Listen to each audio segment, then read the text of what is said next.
In the glittering world of celebrity dining, appearances often dictate treatment. But what happens when a legendary figure chooses humility over flaunting their status? Our story begins at Le Ciel, one of the most prestigious five-star Michelin restaurants in the country, where reservations are booked months in advance, and the clientele typically consists of A-list celebrities, business tycoons, and political figures. On this particular evening, a black sedan pulled up to the entrance without fanfare. There were no photographers, no entourage, just a distinguished older gentleman in a simple blazer and dress shirt, stepping out and offering his hand to his family members. This was Chuck Norris, martial arts legend, action star, and cultural icon, though you wouldn't know it from his demeanor. Chuck had chosen Le Ciel for a special family celebration. His granddaughter Sophia had just graduated with honors from Yale University, earning her degree in environmental science. For Chuck, family had always been the cornerstone of his life, more important than any accolade or achievement in his storied career. Tonight was about Sophia, not about him. As they approached the entrance, the maitre d' greeted them with the practiced smile reserved for all guests. Chuck had deliberately made the reservation under his wife's maiden name, preferring to enjoy a peaceful family dinner rather than the inevitable stir his presence might create. He nodded politely as they were welcomed, his eyes crinkling with genuine warmth rather than the rehearsed charm of celebrity. "Table for 4, please," Chuck said simply, his voice carrying the same gentle strength that had made him beloved by millions of fans worldwide. "We're celebrating my granddaughter's graduation tonight." Inside Le Ciel, the atmosphere was one of refined luxury. Crystal chandeliers cast a soft glow over the dining room, while white-gloved servers moved with balletic precision between tables. The air was perfumed with the delicate aromas of French cuisine prepared by a culinary team led by chef Marcel Dubois, whose innovative approach to traditional methods had earned the restaurant its coveted stars. "Tonight, we have several important guests," Antoine announced, his French accent giving weight to each syllable. "The mayor and his wife at table 12, the Livingston family celebrating their anniversary at table 7, and," he paused meaningfully, "a very special VIP at table 9 who has requested discretion and privacy." The waitstaff exchanged curious glances. In a restaurant accustomed to catering to the elite, a guest warranting special mention must truly be exceptional. "Whoever they may be," Antoine continued, sensing their curiosity, "remember that at Le Ciel, every guest receives our utmost attention and respect. It is not our place to judge who may be deserving of our best service. Everyone is." As Chuck and his family were escorted to their table, a prime location with a view of both the city skyline and the restaurant's award-winning open kitchen, he maintained his characteristic humility. He pulled out chairs for his wife and granddaughter, thanked their escort with genuine appreciation, and settled in without drawing attention to himself. Chuck had lived through decades of fame, had been the subject of countless jokes about his legendary toughness, and had achieved success in multiple fields. Yet, through it all, he had remained grounded. Growing up with humble beginnings in Oklahoma, working as an Air Force policeman before finding success in martial arts and then Hollywood, Chuck had never forgotten the value of treating others with dignity. His approach to celebrity had always been different from many of his peers. Chuck believed that true strength wasn't measured by how many people recognized you or how much special treatment you received, but by how you conducted yourself when no one was watching, or in this case, when no one was recognizing who you were. As they perused the menu, Chuck watched his granddaughter's eyes widen at the elaborate descriptions of each dish. The prices were not listed, a hallmark of high-end establishments that operated on the principle that if you needed to ask, perhaps you were in the wrong place. But money had never been Chuck's concern. Value was what mattered to him. "Order whatever speaks to you, Sophia," he encouraged his granddaughter with a gentle smile. "Tonight is about celebrating you and all your hard work." Around them, other diners engaged in the practiced rituals of fine dining, the subtle flexing of wealth and status, the name-dropping, the calculated visibility. At a nearby table, a famous pop star was making sure everyone knew of her presence, her voice just loud enough to turn heads. At another, a tech mogul conducted business over dinner, his importance conveyed through his distracted dismissal of the server's explanations. Chuck, meanwhile, sat comfortably in his own skin, content to focus on his family and their celebration rather than how he was perceived by others. When their server approached to introduce himself and explain the evening's specials, Chuck gave him his full attention, making eye contact and listening respectfully, the same courtesy he would extend to anyone, regardless of their station. Unknown to Chuck and his family, the restaurant was buzzing with the news of his presence.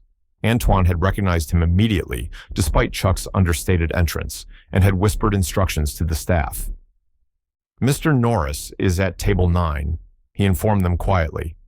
"He has requested privacy, so we will respect that. No special announcements, no fuss. Just our absolute best service. He is to be treated like any other valued guest." Antoine had long admired Chuck Norris, not just for his on-screen heroics, but for his reputation as one of the most genuinely decent celebrities in the industry. Stories of Chuck's generosity and humility were legendary among those who had worked with him, and Antoine was determined that his experience at Le Ciel would live up to the restaurant's stellar reputation. As the evening progressed, Chuck engaged warmly with his family, listening intently as Sophia shared her plans for the future, her dreams of working in conservation, of making a real difference in the world. His pride in her accomplishments was evident in his attentive gaze and encouraging words.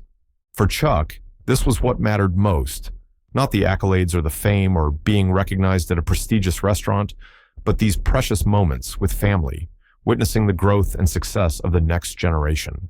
There was a quiet strength in his presence, one that commanded respect, not through intimidation, but through genuine character. Meanwhile, the restaurant continued its choreographed dance of service and spectacle. Dishes arrived at tables with theatrical presentations, domes lifted to release aromatic steam, sauces poured tableside, desserts ignited in blue flames. The experience was designed to awe and impress, to justify the exorbitant prices and exclusive reputation.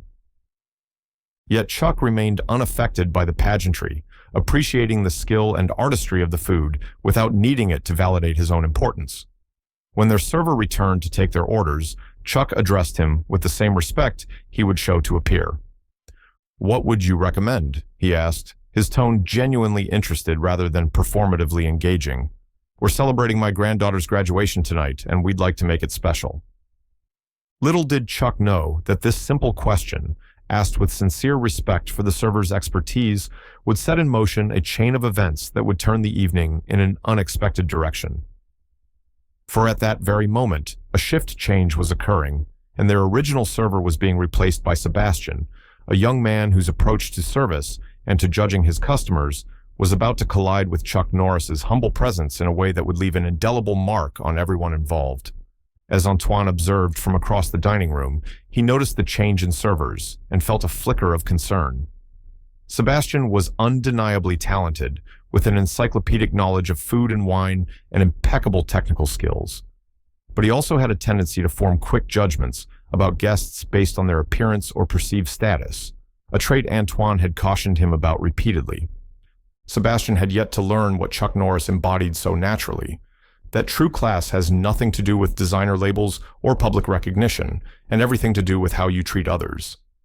It was a lesson that would soon be delivered in the most unexpected way by the most unexpected teacher in the rarefied atmosphere of Le Ciel.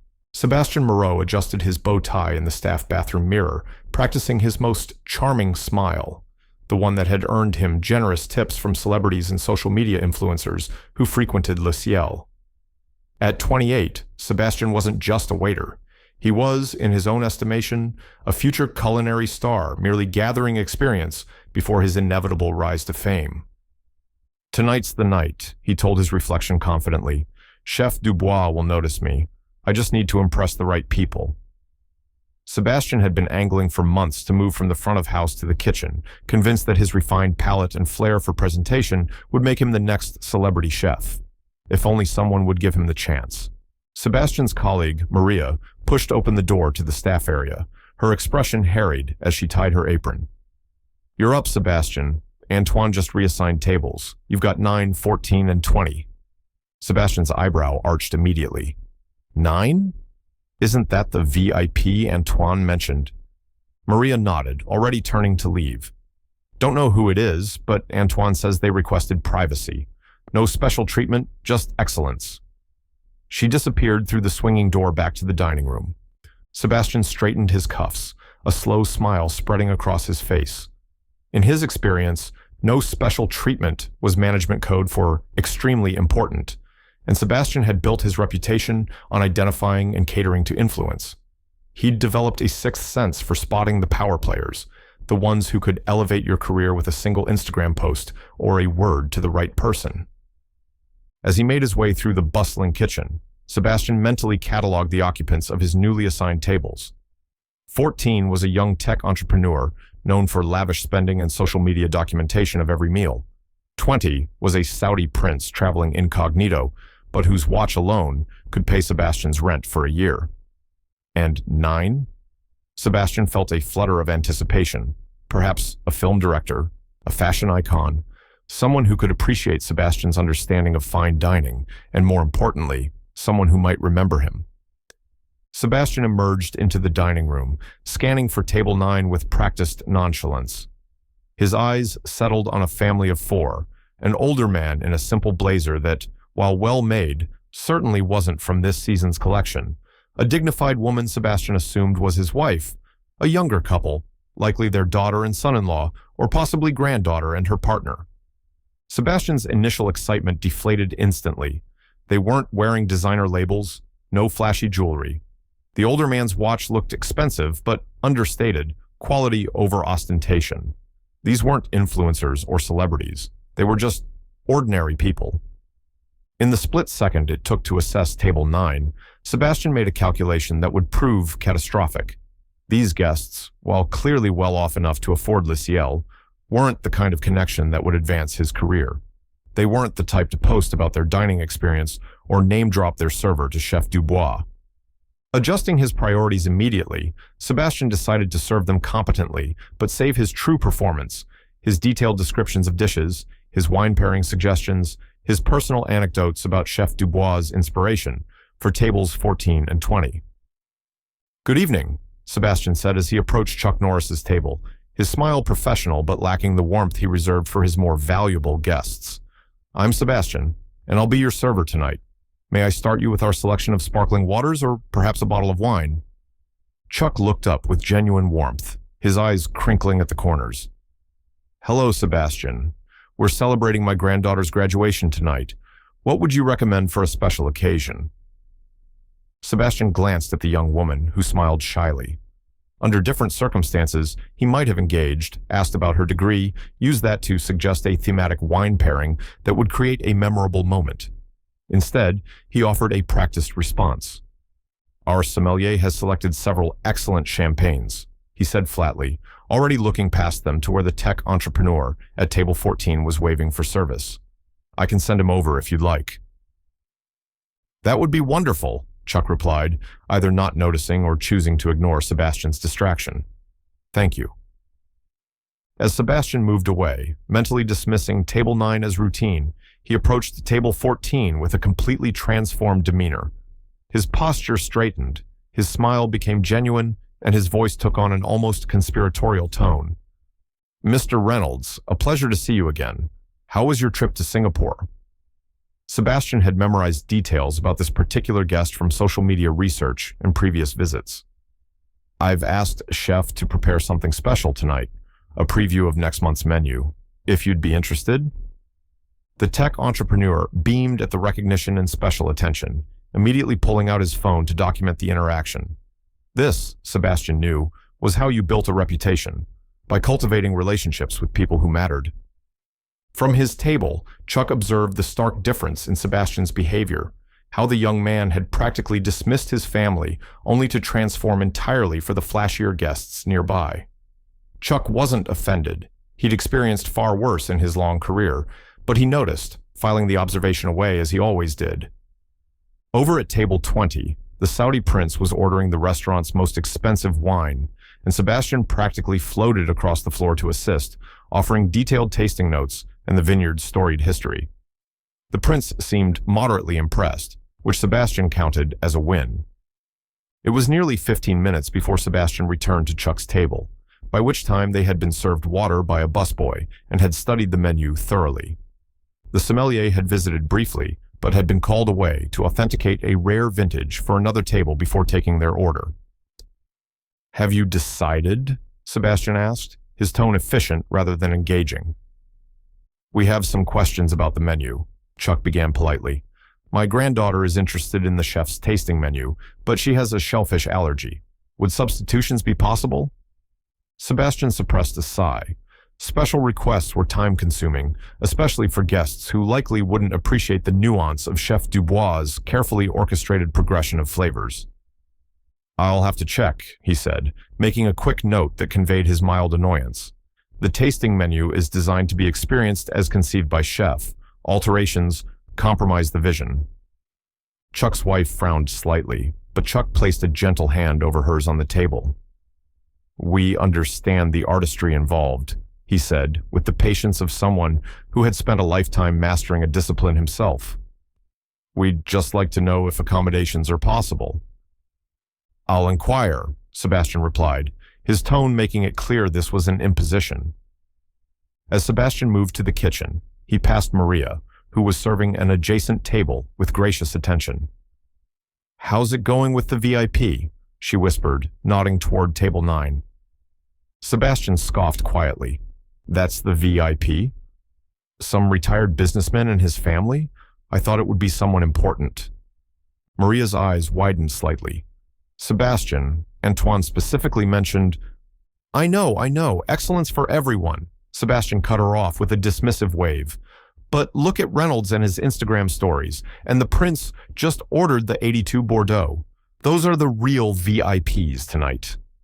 Sebastian returned to the kitchen, where he spent extra time ensuring the tech entrepreneur's appetizer was perfectly presented before bothering to ask Chef Dubois about modifying the tasting menu for Chuck's granddaughter.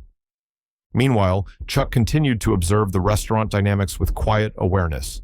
He saw how other servers treated their guests with uniform respect, while Sebastian's attention clearly followed a hierarchy of his own creation. Chuck wasn't seeking special treatment. In fact, he preferred anonymity, but he recognized the fundamental flaw in Sebastian's approach, judging worth by appearance rather than inherent dignity. It was an attitude Chuck had encountered throughout his life, from his early days competing in martial arts tournaments when opponents underestimated the quiet man from Oklahoma, to Hollywood executives who initially dismissed his potential as an action star. Chuck had learned that true character revealed itself not in how you treated those you admired or feared, but in how you treated everyone else. As Sebastian finally returned with information about the menu modifications, the evening was set on a collision course between Sebastian's pride and the humble legend he had so carelessly dismissed. Sebastian's dismissive attitude toward Chuck and his family moved beyond mere neglect into something more openly disrespectful as the evening progressed. The restaurant hummed with the pleasant symphony of fine dining, clinking glasses, muted conversations, and the occasional appreciative murmur as exquisite dishes were presented at neighboring tables. Yet at table 9, the experience was markedly different. When Sebastian finally returned to take their orders, he stood slightly angled away from the table, his body language suggesting he was already planning his exit strategy. Chuck ordered the beef Wellington, his wife selected the duck confit, and his granddaughter and her boyfriend chose seasonal specials that had required Sebastian to reluctantly check on shellfish-free alternatives. And for wine? Sebastian asked, his tone clipped. What would you recommend to complement our selections? Chuck inquired, giving the young waiter another opportunity to share his expertise. Sebastian glanced at his watch, a subtle but unmistakable gesture of impatience. Our house red is adequate for the beef. For the duck, perhaps the Pinot Noir. His recommendations were deliberately basic, lacking the passionate descriptions he had lavished on the Saudi prince just moments earlier when discussing the same wine list. Chuck, who had developed a refined palate and considerable knowledge of wines over his decades of global travel, recognized the perfunctory nature of Sebastian's suggestions. Nevertheless, he smiled and nodded. The Chateau Neuf du Pape might be nice with the beef, don't you think? And perhaps the Montrachet for my granddaughter's dish? Sebastian's eyebrows rose slightly at Chuck's selections, both excellent and demonstrating a knowledge of fine wines that contradicted Sebastian's assumptions. Those are rather premium options, he said, his tone suggesting surprise that Chuck would be familiar with, let alone able to afford such choices. We're celebrating, Chuck replied simply, his dignity unshaken by the implied slight. As Sebastian departed with their orders, Chuck's granddaughter leaned forward. "Grandpa, that waiter is being really rude. Should we say something?" Chuck shook his head gently. "People reveal their character through their actions, Sophia. Let's just enjoy our evening." Sebastian's behavior only worsened when he delivered their appetizers. While tables surrounding them received detailed explanations of each element on their plates, the provenance of ingredients, the techniques employed, the chef's inspiration. Chuck's family received their dishes with barely a word. "Your starters," Sebastian announced flatly, placing the plates without ceremony and immediately turning to leave. "Excuse me," Chuck called, his voice calm, but carrying a natural authority that made Sebastian pause despite himself. "Could you tell us about these dishes? My granddaughter is studying environmental science and has a particular interest in sustainable farming practices." Sebastian turned back, barely concealing his irritation at being detained. "The chef uses local ingredients when possible," he stated, offering the most basic information without elaboration. "Anything else?" "Which farm supplied the truffles?" Chuck asked, genuinely interested. Sebastian's lips tightened. "I'd have to check with the kitchen. We're quite busy tonight." "Of course," Chuck replied, his graciousness highlighting Sebastian's rudeness by contrast. "Perhaps when you have a moment—" Sebastian never returned with the information, though Chuck noticed him spending nearly 5 minutes at the tech entrepreneur's table discussing the identical truffle preparation in elaborate detail. The pattern continued when their main courses arrived, while Sebastian presented each dish to the surrounding tables with flourish, naming each component, explaining cooking techniques, even sharing anecdotes about Chef Dubois' inspirations. He placed the plates before Chuck's family with minimal commentary. "The Wellington, the duck, and the specials," he said, pointing rather than properly presenting each dish. Chuck's wife exchanged a glance with her husband, who gave an almost imperceptible shake of his head. This wasn't the first time they had encountered such treatment, and Chuck's philosophy had always been clear: respond to disrespect with dignity, not retaliation. The pivotal moment came when a diner at a nearby table, a middle-aged woman with keen observational skills, recognized Chuck despite his low-key presence. She approached their table during a lull in service, her expression warm but hesitant. "Excuse me," she said softly. "I don't mean to interrupt your family dinner, but I just wanted to say I'm a huge admirer of your work, Mr. Norris. My father and I used to watch all your films together." Chuck rose politely, his genuine warmth apparent as he thanked her. "That's very kind of you to say. What's your name?" "Jennifer," she replied, clearly touched by his attentiveness. "Well, Jennifer, it's a pleasure to meet you. Would you like a photo?" Chuck offered, understanding the unspoken request and happy to fulfill it. As Jennifer fumbled with her phone, Sebastian returned to the dining area, witnessing the interaction with a mixture of confusion and annoyance. In his experience, genuine celebrities at Le Ciel tended to rebuff such approaches. Indeed, the restaurant prided itself on enforcing privacy. Yet here was this ordinary-looking older man, accommodating what Sebastian assumed was a case of mistaken identity. Sebastian approached swiftly.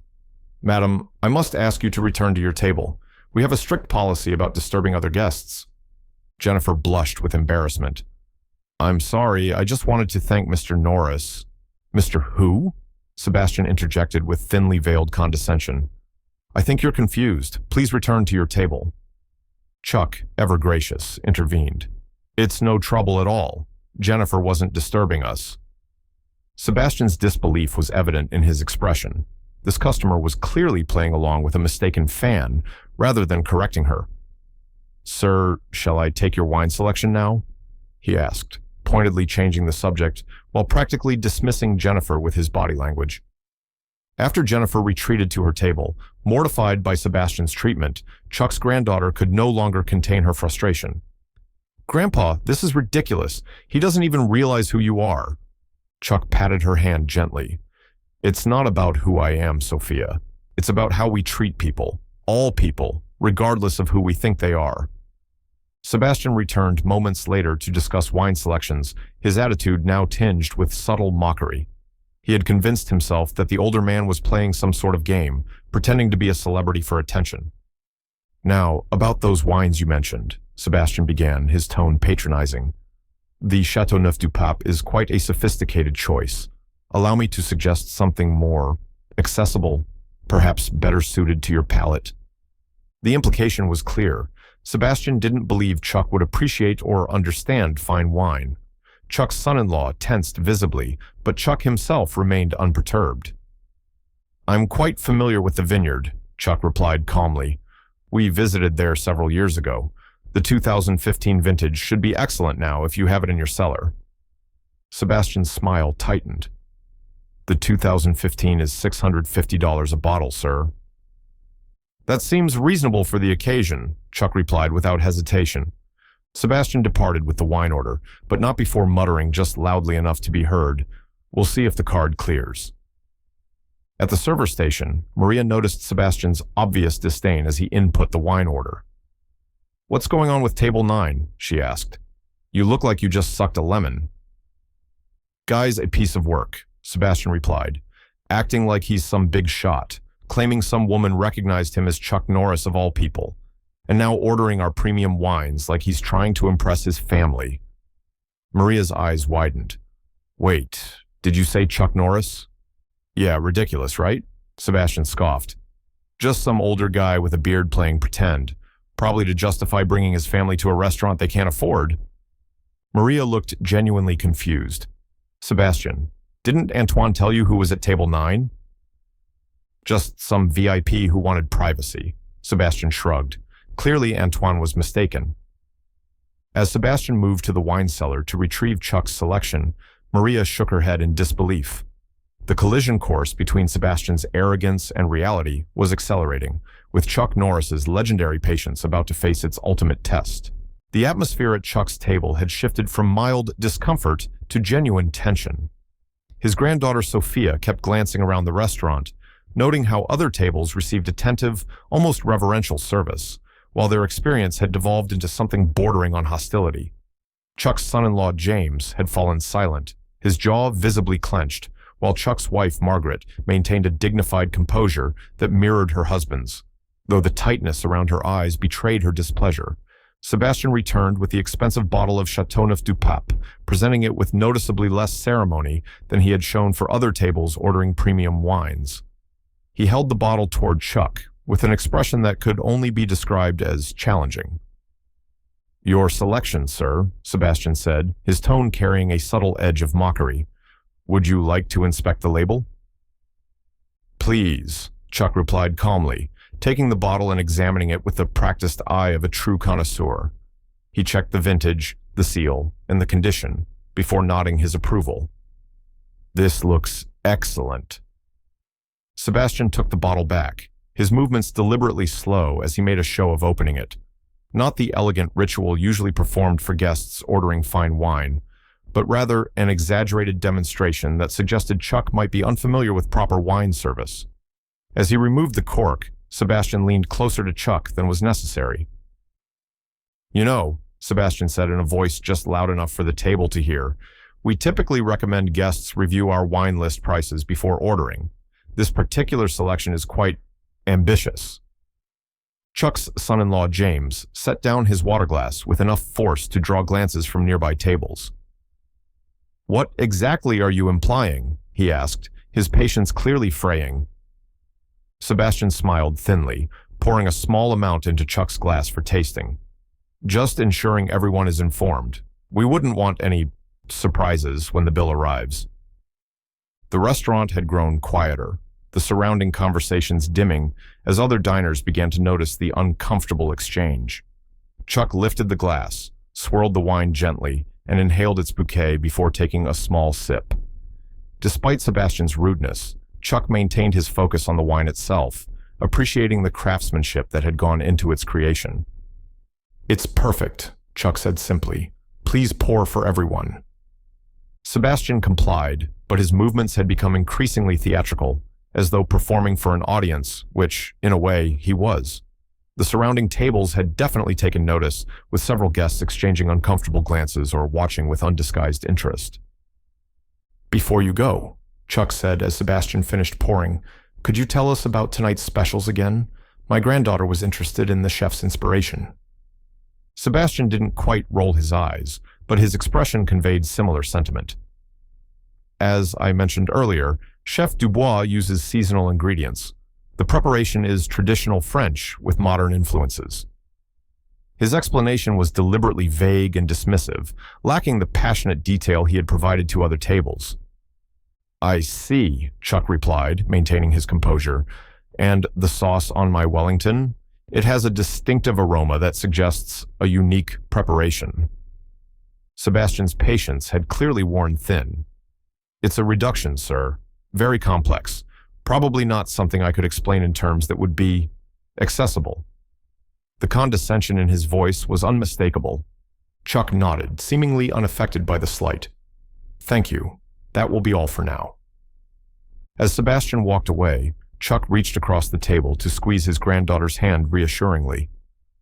"Let's enjoy this wonderful wine and our meal," he said, his voice warm. "Don't let one person's behavior spoil our celebration." Sebastian, however, was not finished. The breaking point came when the main courses were served, and Chuck politely asked about the proper way to enjoy a particular element of his dish, a question born of genuine curiosity rather than ignorance. Sebastian placed his hands on the table, leaning down toward Chuck with an expression of exaggerated patience. "Perhaps this will help," he said, his voice now loud enough for nearby tables to hear clearly. "Allow me to demonstrate the proper technique." With deliberate slowness, Sebastian picked up Chuck's knife and fork, holding them as one might when teaching a child. "You hold your knife in your dominant hand. That's usually the right hand for most people," he explained, his tone dripping with condescension. "And the fork goes in the left hand, tines down. European style is generally preferred in establishments of this caliber."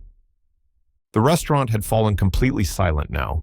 Even the soft background music seemed to have faded as diners throughout the room watched the uncomfortable scene unfold.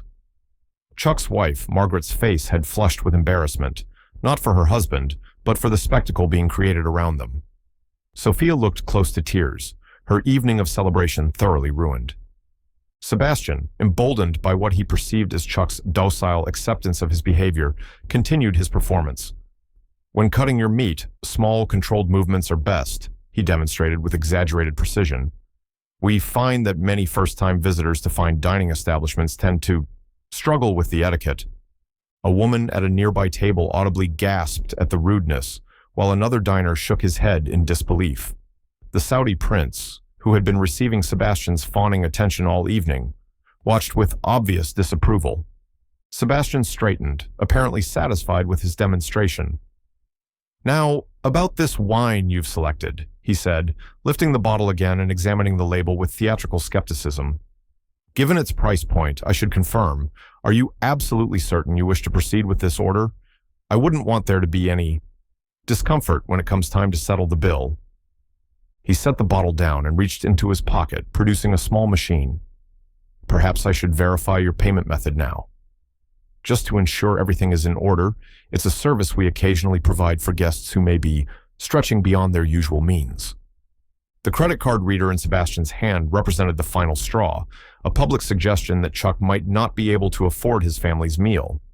The humiliation was deliberate and calculated, designed to establish Sebastian's perceived superiority over a guest he had deemed unworthy of respect. Chuck's son-in-law half rose from his seat, his expression thunderous, but Chuck placed a restraining hand on his arm. The tension in the restaurant was palpable, with several other diners looking genuinely distressed by what they were witnessing. Sophia, unable to bear her grandfather's humiliation any longer, pushed back her chair. "Grandpa, we should leave. This is—" "It's all right, Sophia," Chuck interrupted gently, his voice calm despite the circumstances. "There's no need to let this spoil our evening." Chuck turned his attention back to Sebastian, who stood smugly with the credit card machine still in hand. For the first time that evening, Chuck's expression changed subtly. There was no anger, no indignation, just a quiet, focused intensity that had made him a legend, both on screen and in competitive martial arts. He carefully placed his napkin on the table, smoothing it with a deliberate motion that somehow commanded the attention of everyone watching. Chuck's eyes met Sebastian's directly, his gaze steady and penetrating. "Young man," Chuck began, his voice quiet, yet carrying effortlessly through the silent restaurant. "I think it's time we had a conversation about respect."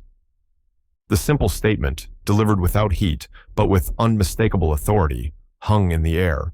Sebastian's smug expression faltered slightly, as something in Chuck's demeanor finally penetrated his arrogance. A flicker of recognition, perhaps, or simply an instinctive response to the quiet power Chuck Norris had radiated throughout his legendary career.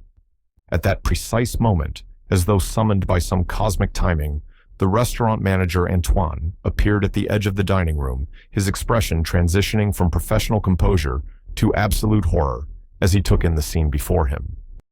Antoine's face drained of color as he surveyed the scene.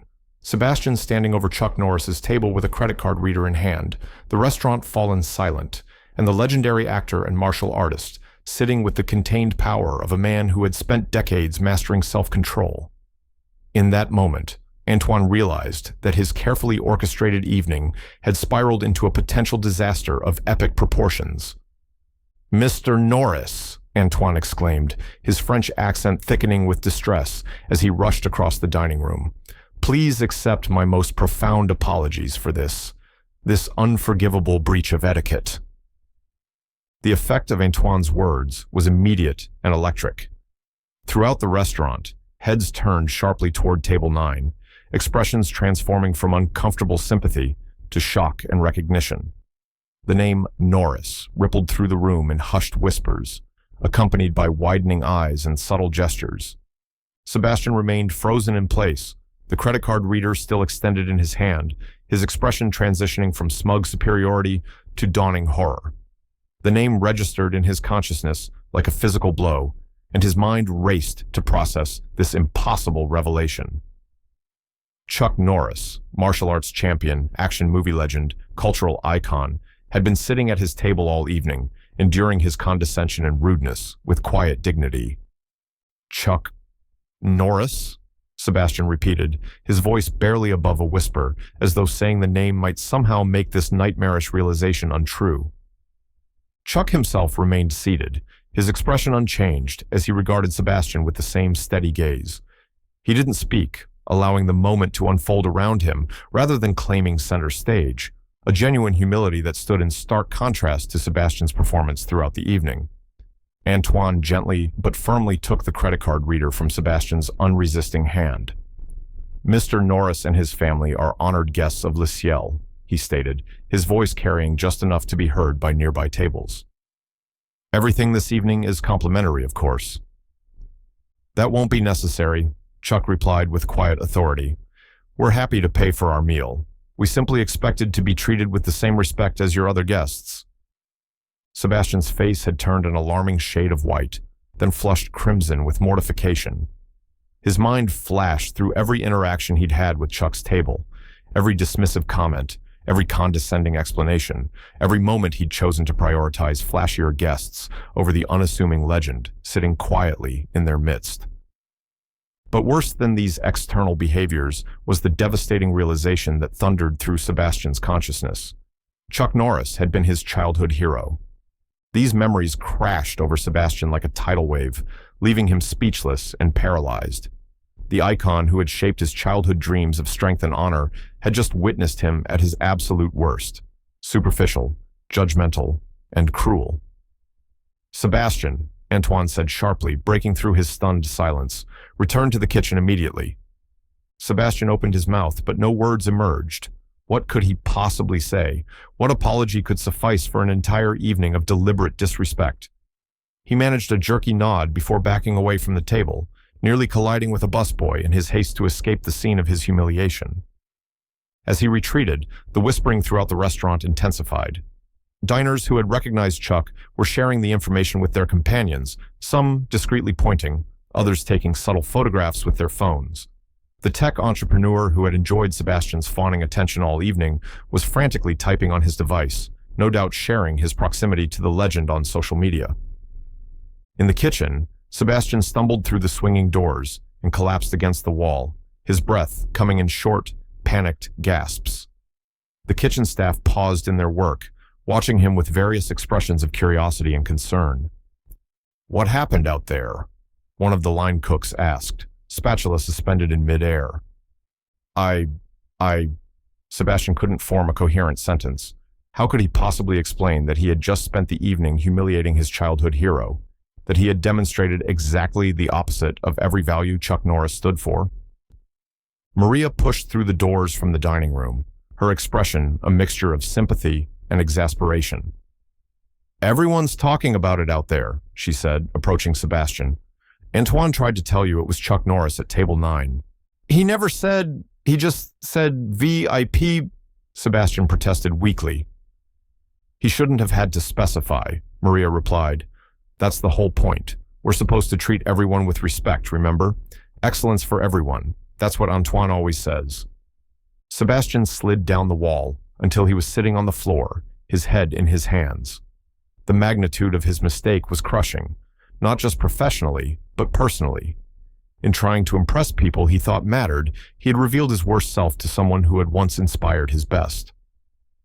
Back in the dining room, Antoine remained at Chuck's table, profusely apologizing for Sebastian's behavior. "Mr. Norris, I cannot express how deeply ashamed we are of this incident. Sebastian is a young waiter still learning our standards. He will, of course, be terminated immediately." Chuck shook his head. "I don't want anyone to lose their job over this," he said. "We all make mistakes. It's how we learn from them that matters." Antoine's relief was palpable, though his professional composure quickly returned. "You are too gracious, sir. Please, allow me to serve your table personally for the remainder of the evening. I promise you the experience Le Ciel is known for." As Antoine took over service, the restaurant gradually returned to its normal ambience, though Chuck was now the unmistakable center of attention. Despite his preference for privacy, he acknowledged the occasional respectful nod from other diners with graciousness, even signing a napkin for an elderly gentleman who approached with genuine admiration rather than celebrity-seeking enthusiasm. In the kitchen, Sebastian remained in a state of shock. Chef Dubois, having been informed of the situation, approached him with uncharacteristic gentleness. "When I was an apprentice," the renowned chef said, pulling up a chair beside the devastated waiter, "I once spilled an entire truffle sauce on a French minister's wife. I thought my career was over." Sebastian looked up miserably. "What happened?" "I apologized sincerely, without excuses. I offered to make it right. And I learned to be more careful, not just with sauces, but with my assumptions about people." The chef's expression grew stern. "What you did was worse because it was deliberate, but the remedy is the same: genuine remorse and a commitment to change." Sebastian nodded slowly, the chef's words penetrating through his shame. "He was my hero," he whispered. "I had posters of him everywhere when I was a kid. I used to practice his moves and watch all his movies." Chef Dubois raised an eyebrow. "Then you know he is a man who believes in second chances. But first, you must acknowledge your mistake and ask for forgiveness." Sebastian swallowed hard, the prospect of facing Chuck Norris again after his behavior seeming impossible. Yet he knew the chef was right. If he had any hope of salvaging not just his job, but his own self-respect, he would need to find the courage to apologize face to face. As Sebastian struggled with this realization, Antoine returned to the kitchen with news that would make this necessary confrontation inevitable. "Mr. Norris has asked to speak with you privately after his family finishes their meal," he informed Sebastian, his tone making it clear this was not a request that could be declined. Sebastian's stomach dropped. A private conversation with the man he had humiliated, with the childhood hero he had disrespected, seemed like both a punishment and an opportunity so overwhelming that he wasn't sure he could face it. But he knew he had no choice. Chuck Norris wanted to speak with him, and Sebastian would have to answer for his actions.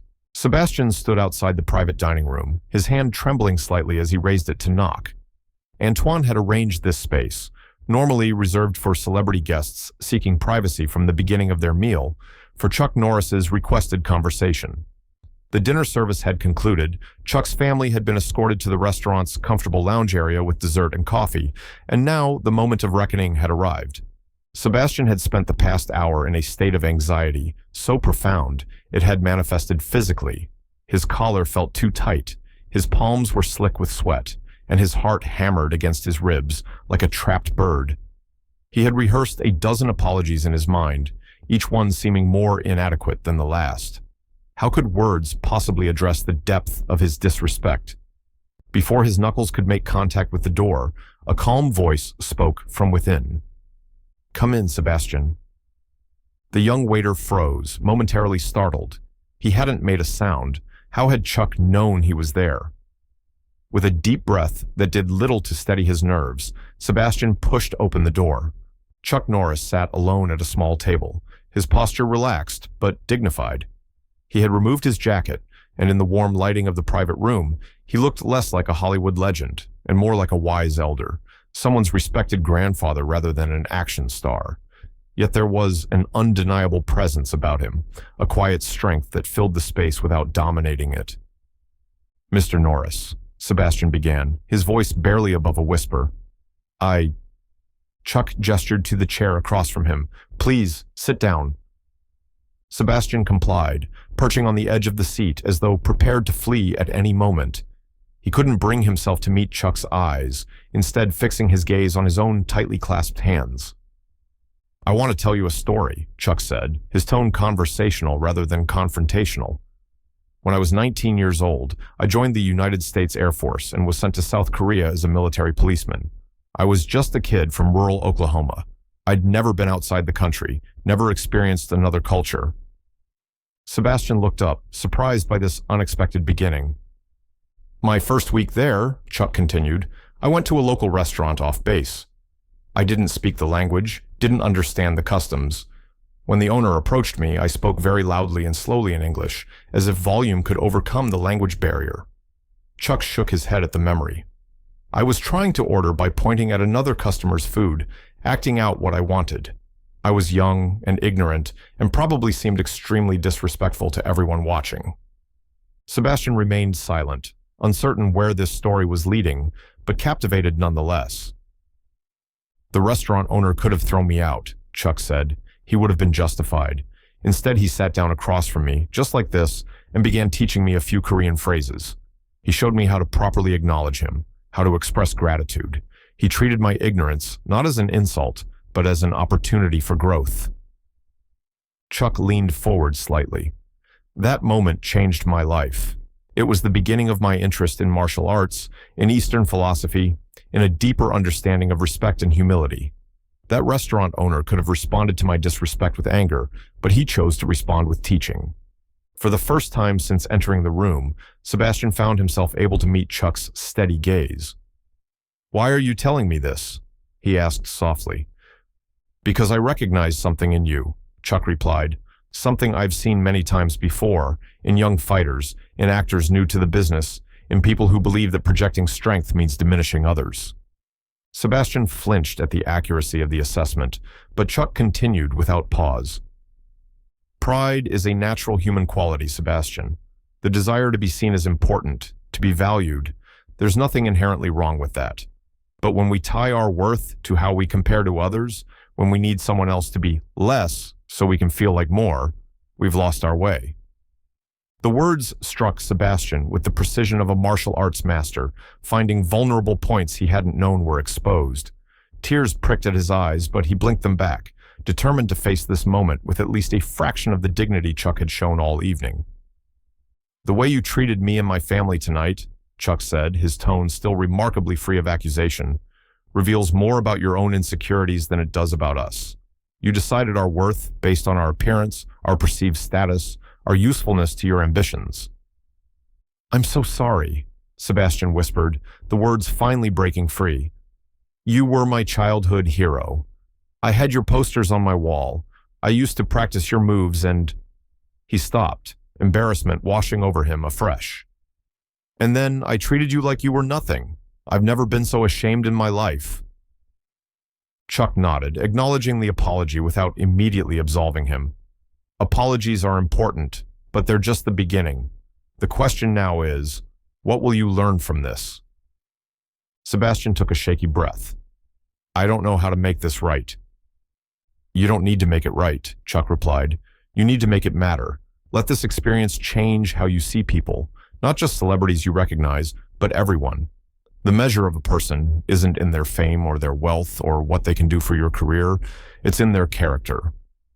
Chuck's words resonated in the quiet room, carrying the weight of a life lived by these principles. Sebastian found himself nodding, not in perfunctory agreement, but with genuine understanding. The martial arts have taught me many things, Chuck continued, but perhaps the most important is that true strength isn't about dominating others. It's about mastering yourself. Your strongest opponent will always be your own ego. Sebastian had never thought of his behavior in these terms before. He had always seen his ambition as a strength, his ability to identify and cultivate relationships with influential people as a skill. He had never considered that these same qualities, unchecked by humility, had twisted into something ugly. When I was competing, Chuck said, I learned that the fighters who needed to intimidate their opponents, who needed to prove their superiority at every turn, were usually the ones compensating for inner doubt. The truly confident fighters were often the quietest, the most respectful. They had nothing to prove because they knew their worth. Sebastian thought about how he had strutted through the restaurant, performing for the guests he deemed important while dismissing others. How differently might the evening have unfolded if he had approached every table with the same respect, the same attention to detail?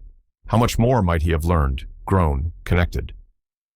I don't know if I can stay at Le Ciel after this, Sebastian admitted. Everyone saw what happened. I don't think I can face them. Running away is easier than facing consequences, Chuck acknowledged, but it doesn't lead to growth. Whatever you decide about your job here, don't run from the lesson. There was wisdom in those words that Sebastian couldn't deny. The path of least resistance would be to quit, to find another restaurant where his reputation hadn't been tarnished by this incident. But would that really solve anything? Or would he simply carry the same flawed attitude to a new venue? I'd like to suggest something, Chuck said after a moment of reflective silence. A way forward if you're willing. Anything, Sebastian replied immediately. Whatever you think is appropriate. I didn't come here tonight looking for special treatment, Chuck explained. I came for a quiet family dinner to celebrate my granddaughter's achievement. We still have dessert and coffee to enjoy. Would you be willing to serve us properly this time, not with performance or pretense, but with genuine respect? The request was so simple, so devoid of retribution or humiliation, that Sebastian was momentarily speechless. After all that had happened, Chuck was offering him a chance at redemption, not through grand gestures or public apologies, but through the simple act of providing the service he should have offered from the beginning. Yes, Sebastian finally managed, I would be honored. Chuck nodded, seemingly satisfied. And perhaps, when you're finished with your shift tonight, you might take some time to reflect on who you want to be in this industry, and in your life. Success built on treating others as stepping stones is hollow. True fulfillment comes from lifting others up alongside you. As Sebastian rose to prepare for serving dessert to Chuck's family, he felt something shift within him. A realization that this humbling encounter with his childhood hero might ultimately prove more valuable than any connection he had ever cultivated with the wealthy or famous guests he had prioritized. Chuck Norris had offered him not just forgiveness, but wisdom. And in that moment, Sebastian silently vowed not to waste either. Sebastian stood in the kitchen of Le Ciel, hands trembling slightly as he arranged the dessert plates for Chuck Norris and his family. The high-end patisserie that had once seemed routine now represented something far more significant, a chance at redemption, a moment to demonstrate that he had absorbed the wisdom Chuck had shared. The delicate chocolate soufflés, the artfully plated crème brûlée, the seasonal fruit tarts with edible gold leaf. These were no longer just items to be delivered, but offerings of respect and contrition. Chef Dubois approached, eyeing Sebastian's work with characteristic scrutiny. I've heard what happened, he said, his voice low enough that only Sebastian could hear. Monsieur Norris has requested you specifically for dessert service. A lesser man would have demanded your dismissal. Sebastian nodded, the gravity of Chuck's graciousness weighing on him. He told me stories about his life, about learning respect through martial arts. He could have destroyed me with a single word to Antoine, but instead he teaches, Chef Dubois finished, a new note of respect in his voice. This is the mark of true character, Sebastian. Remember this moment. In the main dining room, Chuck had rejoined his family in a corner booth that offered some privacy from the curious glances still being directed their way. Antoine had personally overseen their relocation from the original table, ensuring their comfort while fielding the occasional request from other diners hoping to meet the legend in their midst. Requests Chuck had politely declined, prioritizing his family's celebration. Sebastian took a deep breath, gathering his composure before pushing through the kitchen doors with the dessert cart. The restaurant had thinned out somewhat, but enough diners remained to witness his return to Chuck's table. He felt their eyes on him, some curious, others judgmental, all aware of his earlier behavior and subsequent humiliation. As he approached the table, Sebastian's instinct was to adopt his most polished, formal service manner, the performance he had perfected for impressing influential guests. But something in Chuck's earlier words stopped him. This wasn't about performance. It was about genuine respect, about seeing the people at the table as humans worthy of consideration rather than objects to be judged for their utility. "Good evening," Sebastian said as he reached the table, his voice quiet but steady. "I've brought your desserts." Gone was the theatrical flourish, the affected accent, the condescension. In its place was something simpler and more authentic, a young man doing his job with quiet dignity. Chuck met his eyes with a slight nod of acknowledgement, while his family regarded Sebastian with varying degrees of wariness. "These soufflés should be enjoyed immediately," Sebastian explained, carefully placing the first dish before Chuck's granddaughter Sophia. "Chef Dubois prepares them individually, timed precisely for each table." He continued serving, his movements deliberate and respectful, his explanations informative without being patronizing. When all desserts were placed, Sebastian stepped back slightly. "Would anyone care for coffee or a digestive to accompany your desserts?" "Coffee would be lovely," Chuck's wife Margaret replied, her tone civil but reserved. "Decaffeinated for me, please." "Of course, madame. And for the others?" Sophia and James also requested coffee, while Chuck asked for a specific single malt scotch, a request Sebastian acknowledged with a simple, "Excellent choice, sir," rather than the surprised condescension he might have expressed earlier in the evening. As Sebastian turned to fulfill their orders, Chuck spoke. "Sebastian, would you mind telling my granddaughter about the preparation of this soufflé? She's quite interested in the culinary arts." The question was a test, thinly veiled, an opportunity for Sebastian to demonstrate whether he had truly understood the lesson or merely retreated into formal politeness out of fear. Sebastian recognized it as such and turned back to the table, focusing his attention on Sophia. "The secret to Chef Dubois' soufflé," he began, his tone genuinely enthusiastic, rather than performatively knowledgeable, "is in the timing and temperature. He uses copper bowls for the egg whites, which stabilizes them through a chemical reaction with the metal." Sebastian continued his explanation, sharing his genuine passion for the culinary techniques without dumbing down the information or speaking over their heads. He answered Sophia's follow-up questions thoughtfully, engaging with her interest rather than performing for Chuck's approval. When he returned with their coffee and Chuck's scotch, the atmosphere at the table had shifted subtly. The tension hadn't dissolved completely. His earlier behavior couldn't be erased by a single pleasant interaction. But there was an opening, a crack in the wall of justified resentment. "Will there be anything else I can bring you?" Sebastian asked after serving their drinks.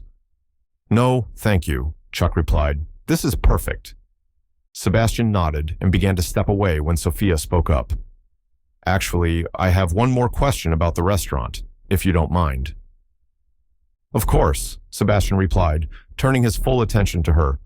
"I noticed the sustainable farming practices mentioned on the menu," she said. "As an environmental science graduate, I'm curious about how Le Ciel selects its suppliers." In his previous mindset, Sebastian might have given a vague, dismissive answer to such a question from a guest he had categorized as unimportant. Now, he recognized it as a genuine inquiry, deserving of a thoughtful response. "Chef Dubois is quite passionate about sourcing," Sebastian explained. "We work primarily with farms within a 50-mile radius, and he visits each personally before establishing a relationship. There's a folder in the back with detailed information about each supplier, their practices, certifications, history. I'd be happy to bring it for you to look through if you're interested." Sophia's expression brightened. "I'd love that, actually." As Sebastian retrieved the supplier information for Sophia, he moved through the restaurant with a different energy, not the calculated charm he had cultivated for impressing the wealthy, but a more grounded presence. When he returned to the table, he found Sophia and her family engaged in animated conversation about her future plans in environmental advocacy. "Here you are," he said, presenting the folder. "Chef updates this quarterly. You'll find contact information for each farm as well. Several offer tours for those interested in sustainable agriculture." "Thank you," Sophia said, her initial coldness toward him noticeably thawed. "This is exactly what I was hoping for." As the evening progressed, Sebastian continued to serve Chuck's table with attentive but unobtrusive care. He didn't hover, didn't perform, didn't try to ingratiate himself. He simply did his job with the respect and consideration every guest deserved. And in doing so, he found something unexpected: genuine satisfaction in service well rendered, regardless of who received it. When it came time for the bill, Sebastian approached with calm professionalism rather than the theatrical suspicion he had displayed earlier. He placed the leather folder discreetly on the table. "Whenever you're ready, sir. There's no rush." Chuck opened the folder and reviewed the bill, which Antoine had personally verified for accuracy, before placing his credit card inside. When Sebastian returned with the processed payment, Chuck added a generous tip and signed the receipt. "Thank you for your service this evening, Sebastian," Chuck said, his tone genuine, particularly for the dessert course. "It was my honor," Sebastian replied, and for the first time that evening, he meant exactly what he said. As Chuck stood to leave, he extended his hand to Sebastian, a gesture of reconciliation that carried more weight than any words could convey. Sebastian accepted the handshake with appropriate gravity, feeling the strength in Chuck's grip and the implicit message it contained. Accountability accepted, lesson learned, second chance granted. "There's a note for you," Chuck said quietly, nodding toward the bill folder as he gathered his family to leave. "For your eyes only." Sebastian watched as Chuck Norris and his family made their way through the restaurant, several diners nodding respectfully or smiling in recognition as they passed. Only when they had disappeared through the entrance did Sebastian open the folder again, finding a folded note beneath the signed receipt. On Luciel's elegant stationery, in a steady hand, Chuck had written, "Respect is earned through how we treat those who can do nothing for us. Tonight was difficult, but valuable lessons often are. Remember, true strength lies in lifting others up, not in putting them down. Chuck Norris." Sebastian carefully folded the note and placed it in his pocket, knowing it contained wisdom he would carry long after the humiliation of this evening had faded. As he cleared the table, he felt, beneath the lingering embarrassment and regret, the first stirrings of genuine gratitude for a lesson that, while painful, might ultimately prove transformative. 6 months had passed since the night that had changed Sebastian's life forever. The evening when his arrogance and prejudice had led him to humiliate Chuck Norris, only to be offered wisdom instead of retribution, had become a defining moment in his journey. The note Chuck had left him remained in Sebastian's wallet, its edges now softened from being unfolded and read countless times, a tangible reminder of the lesson he had learned about respect and true strength. In the immediate aftermath of the incident, Sebastian had expected to be fired. Despite Chuck's graciousness, the public nature of his disrespect seemed too egregious to overlook. But Antoine had surprised him, offering a choice: leave Luciel with a reference that glossed over the incident, or stay and commit to a fundamental change in approach to service. "Mr. Norris saw something in you worth salvaging," Antoine had said.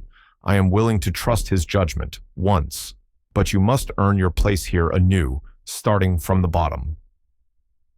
Sebastian had chosen to stay, accepting a temporary demotion to busboy, clearing tables, refilling water glasses, and supporting the wait staff without the prestige of direct customer interaction. It had been humbling, especially when regular patrons who had witnessed his behavior toward Chuck Norris recognized him in his new role. Yet, in that humility, Sebastian had found unexpected clarity. Freed from his obsession with impressing the wealthy and famous, Sebastian began to observe the restaurant with new eyes. He noticed Maria's genuine warmth with elderly couples who weren't big spenders, but treasured their occasional nights out. He saw how Antoine remembered the dietary restrictions of regular guests without being reminded. He watched Chef Dubois treat the delivery drivers who brought produce each morning with the same respect he showed to visiting culinary celebrities. Gradually, Sebastian had worked his way back up, from busboy to assistant waiter, then to handling his own tables again. But his approach to service had been transformed. He no longer divided guests into categories of worthiness based on their appearances or apparent status. He had discovered that genuine service, attentive, respectful, and personalized for each guest regardless of their perceived importance, brought him more satisfaction than the calculated performance he had once delivered. Tonight, Sebastian straightened his tie and smoothed his jacket as Antoine gathered the staff for their pre-service briefing. As head waiter, a position he had earned through consistent excellence rather than strategic charm, Sebastian stood at Antoine's right hand, prepared to help coordinate the evening's service. "We have several special reservations tonight," Antoine announced. "The mayor is hosting a business delegation at table 12. The food critic from Le Monde will be at table 7. Incognito, of course, but Chef recognized the name." He paused, a slight smile playing at the corners of his mouth. "And at table 9, a returning guest of particular note, Mr. Chuck Norris and his family." A ripple of recognition passed through the newer staff members, while those who had been present 6 months ago exchanged meaningful glances. The story of Sebastian's humiliation and subsequent redemption had become something of a legend at Le Ciel, a cautionary tale shared discreetly with new hires about the importance of treating all guests with equal respect. "Sebastian," Antoine said, turning to him, "table 9 will be yours." Sebastian felt a momentary flutter of anxiety, followed by calm resolution. "Thank you, Antoine. I'll ensure they receive our very best." As the staff dispersed to their stations, Maria approached Sebastian with a concerned expression. "Are you nervous?" she asked quietly. "After what happened?" Sebastian considered the question thoughtfully. "Not nervous," he replied, grateful for the opportunity to show him that his wisdom wasn't wasted. When Chuck Norris and his family arrived, the same group as before, including his wife, granddaughter Sophia, now wearing a pin from an environmental organization where she had begun working, and her boyfriend James, Sebastian was waiting at the entrance alongside Antoine to greet them. "Mr. Norris," Antoine said warmly, "it is our pleasure to welcome you back to Le Ciel." Chuck's eyes moved from Antoine to Sebastian, a flicker of recognition, then quiet assessment in his gaze. "Thank you for having us," he replied. "We enjoyed our last visit and wanted to return." The generous fiction that their previous experience had been enjoyable despite Sebastian's behavior was characteristic of the man's graciousness. Sebastian stepped forward, meeting Chuck's eyes directly. "It's an honor to serve you again, Mr. Norris," he said simply. "Your table is ready whenever you are." As Sebastian led them through the restaurant, he noticed how differently he carried himself now, not with the exaggerated deference he might once have shown to celebrities, nor with the dismissive efficiency he had previously directed toward those he deemed unimportant. Instead, he moved with the confident humility of someone who understood that his role was one of service, not judgment. "Your table, sir," Sebastian said, gesturing to the same corner booth they had occupied for dessert during their previous visit. "I took the liberty of reserving this location, as I recalled you preferred some privacy." The thoughtful consideration wasn't performative. It was the same attention Sebastian now extended to all his guests, from famous actors to elderly couples celebrating anniversaries on fixed incomes. He had learned that true hospitality meant seeing the person, not the potential advantage they represented. As the evening progressed, Sebastian provided service that was attentive without being intrusive, knowledgeable without being condescending, personalized without being presumptuous. When Sophia mentioned her work with the environmental organization, Sebastian shared information about Le Ciel's recent initiatives to reduce food waste and plastic usage, a genuine exchange rather than a calculated impression. "You've changed," Chuck observed quietly when Sebastian returned with their main courses, the statement offered not as judgment, but as recognition. "Thanks to you," Sebastian replied honestly. "Your words that night, they stayed with me." Chuck nodded, a slight smile crinkling the corners of his eyes. "Growth isn't about never making mistakes. It's about learning from them." Throughout the meal, Sebastian noticed other staff watching his interactions with Chuck's table, not with the morbid curiosity of those expecting a scene, but with the professional appreciation of colleagues recognizing exemplary service. He had become, somewhat ironically, a standard bearer for the very values he had once dismissed. When a new server, Thomas, approached Sebastian at the service station, his expression betrayed his nervousness. "I think I've upset the guests at table 14, he whispered anxiously. "They ordered the 2018 Bordeaux, but they clearly don't know wine. They're pronouncing everything wrong and asking for ice." 6 months ago, Sebastian would have joined in the mockery, reinforcing the young server's prejudice. Now, he saw an opportunity to pass on the wisdom Chuck had shared with him. "Our job isn't to judge their knowledge," Sebastian said gently. "It's to enhance their experience. Perhaps they're celebrating something special and chose an expensive wine to mark the occasion, or maybe they're just beginning to explore fine dining. Either way, they deserve the same respect as our most knowledgeable guests." Thomas looked skeptical, but they're clearly out of their depth here. "Let me tell you a story," Sebastian said, "about the night I served Chuck Norris." As the evening concluded and Chuck's family prepared to leave, Sebastian presented the bill with professional courtesy. Chuck reviewed it, added a generous tip, and signed the receipt before standing to leave. As his family moved toward the exit, Chuck lingered for a moment. "Sebastian," he said, "my granddaughter is getting married next month. We're hosting a rehearsal dinner for 40 guests. Would Luciel be able to accommodate us?" The request, an expression of trust that transcended mere forgiveness, left Sebastian momentarily speechless. "We would be honored, Mr. Norris," he finally replied. "I'll personally oversee every detail." Chuck nodded, extending his hand once more. As they shook hands, he said quietly, "You know, in my martial arts schools, we teach that the most difficult opponent you'll ever face is your own ego. It seems you've won an important match with yours." After Chuck and his family departed, Sebastian stood for a moment at the entrance, watching as their car pulled away from the curb. The note in his wallet, "True strength lies in lifting others up, not in putting them down," had transformed from a painful reminder into a personal philosophy. As Sebastian turned back to the restaurant, he saw Thomas watching him curiously. Was that really the Chuck Norris? "Yes," Sebastian replied. "And more importantly, he's a man who taught me the true meaning of respect, not by demanding it, but by exemplifying it." Sebastian moved through the restaurant toward his next table, carrying with him not just the lessons of that humbling night 6 months ago, but the understanding that transformation is never complete. It is an ongoing journey of choices, small and large, that shape not just how others see us, but who we truly are.